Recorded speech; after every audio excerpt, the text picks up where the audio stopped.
Hello, everyone. Welcome to the divisional playoff round, episode 26 of the Royal Rams Report, emanating from Las Vegas. I'm Vegas Mike, and I am your host. Would really appreciate it if you guys would hit that subscribe button. Well, once more, we have to start off by talking about MVP Matthew Stafford, throwing for 3 more touchdowns, 4 if you count the screen pass to Puka. That was a pass, but they don't count it as a reception. And going 12 of 15 in the fourth quarter for 2 touchdowns. And with that unbelievable pass to Colby Parkinson and his catch at the end for the exclamation win. And doing it all with a sprained index finger. This guy has shown why he's the MVP time and time again. There's absolutely no doubt about it. The assassin number 9 called it, and he goes and snatches the hearts of the Panthers and their fans.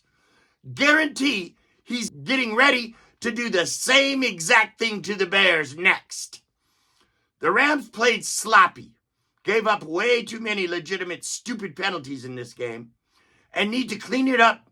But surprisingly enough, the referees only messed up on a few calls overall in this game. There was an obvious pass interference that should have been called against Puka late, and the bullshit penalty on Landman for the late hit or targeting or whatever they wanted to call it still wasn't a personal foul. Those 2 were really bad calls or no calls. And the league's pathetic, incompetent referees continue to show every week in every game why every play should be reviewable. It's not just my opinion, but many, many others. The NFL needs to end the total insanity and save the integrity of the game we all love and cherish before they ruin it. Okay, it's time now for our playoff matchup against the Chicago Bears. Starting with quarterbacks, we have Matthew Stafford, the MVP of the league this year, and Caleb Williams for the Bears. Both are superstars in the league, and both first overall picks. But as I said, Matthew Stafford is the MVP, and he takes this one. Although it's close as it's been all year, advantage Rams. Running backs, Kyron Williams and Blake Corum versus DeAndre Smith and Kyle Monaghy. This is a tough one, both very good running back rooms. But I'm giving the edge to the Rams here because of our offensive line.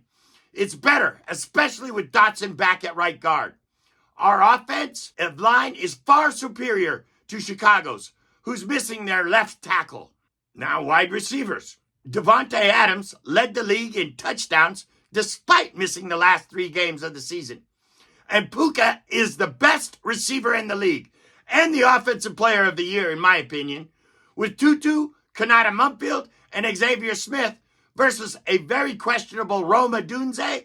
DJ Moore is also questionable, with Luther Burden III, and their best healthy receiver. Advantage here is Rams again. Our tight end room with Colby Parkinson, Tyler Higbee, Davis Allen, and the rookie Ferguson back versus Colston Loveland and Cole Kmet. This is another closer than expected call, but I'm taking the Rams here again. Now, on the defensive side of the ball, our front 5, I expect to be locked and loaded for this game against Chicago. And they will play and be better than the front 5 of the Bears. I'm pretty sure. Our middle linebackers of Nate Landman and Omar Spates versus their top 2 linebackers, who are either questionable or on injured reserve, and a bunch of backups. The advantage there is obviously the Rams. In the secondary, last week we got Captain Q back, but we lost Witherspoon again for the season. Even with that said, our cornerback room is better shape than the Bears, who have several players out either questionable or hurt. Our safeties are strengthened with Lake back on the field. I feel the secondary is also a Rams win here. This brings us to special teams, where our thicker kicker Mevis has solidified our kicking game. However, we did get a punt block last week. Our special teams has been a problem all year, but I think they'll step up this week. But I'm still going to give the edge to Chicago in the special teams category at home. I see the running game being huge in this game on both sides of the ball, which is going to take time off the clock and keep the scoring down in this one.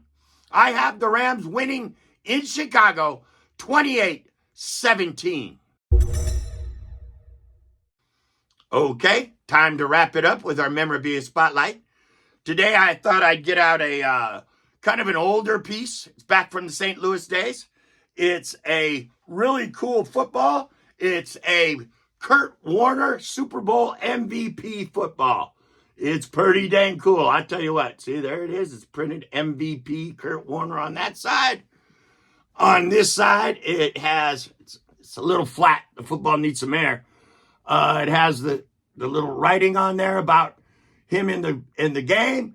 It's a really cool piece. I like it a lot. It's got his signature printed into it there. It's not his real signature, unfortunately. But it's a really cool piece. I really like it. It's part of my collection. I hope you guys like it too. We're going to wrap it up now. I will be putting out a quick playoff video later. But until then, Rams Royal Guard!